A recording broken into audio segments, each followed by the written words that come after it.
Hey everyone, check out this new screen upgrade for the Dodge Journey. We went from an 8-inch to a massive 10.4-inch display. Let's see how it performs. Welcome back, everyone. Let's get to work. Hey guys, if you saw my actual install video for this massive 10.4-inch screen on my Dodge Journey, you'll know that I had some high hopes for it. Promised wireless Android Auto, some flawless navigation, and a really sharp-looking dash.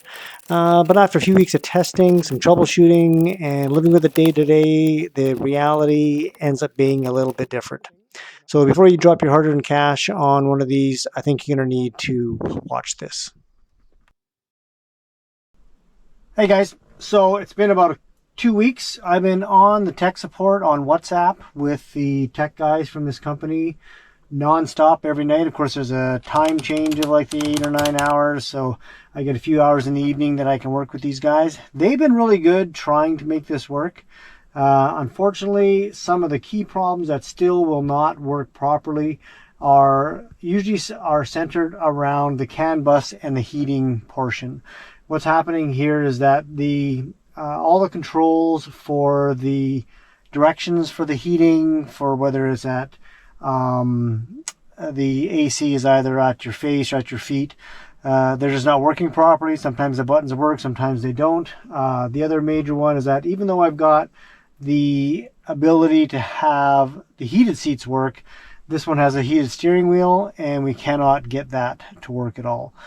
Another issue that keeps coming up is the volume. So the volume is either completely off, or you almost have to have it completely cranked to be able to hear the music in the background. I've dicked with different settings back and forth. Again, back and forth with the tech support, resetting, upgrading.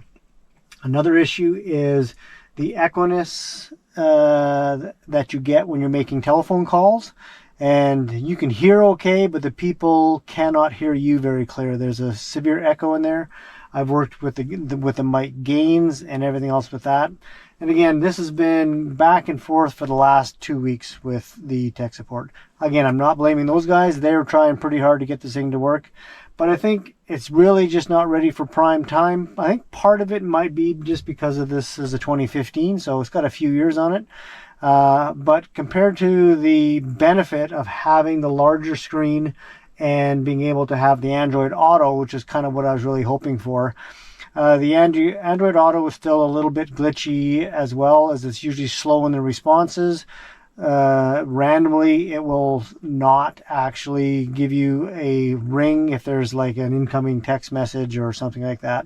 So you kind of have to pay attention to it. So with all these things cumulative, it's brought me to the realization that for the $500 that it's costing me out of pocket, that it's really not worth the upgrade from the Uconnect that came with the system. You can always just put Android Auto on your phone or Google Maps on your phone for the navigation, and everything else would work more or less properly. One other thing that didn't work properly as well is the backup camera. It went from being kind of okay when I had it before to grainy, and looks like you're watching television in the 1970s with the static kind of going across the screen. Also static on the radio. I've tried ferrite insulators around the antenna and a number of different things, and the static would be intermittent. One day it would be there, next day you go to drive away, it's not. So all the things put together, I'm going to be removing this and putting in back into the stock system, putting it back to the OEM. The video still has the value if you're going to install it yourself, as far as one of these, and maybe on the newer versions that come out, if they have some upgrades to the CAN bus and the firmware, maybe the thing will be a little bit better. But as far as I'm concerned, the device itself seems to be okay. It's just the compatibility between this particular vehicle and this unit does not seem to be able to work properly. So unfortunately, I'll be taking it out. Again, I hope this helps somebody out, maybe to see how to put it together, or if this helps you make a decision on whether or not you want to buy this or not. So if you got any questions or comments, you can go ahead and throw them down below. And otherwise, I'm going to take this thing back out and back to square one. Cheers.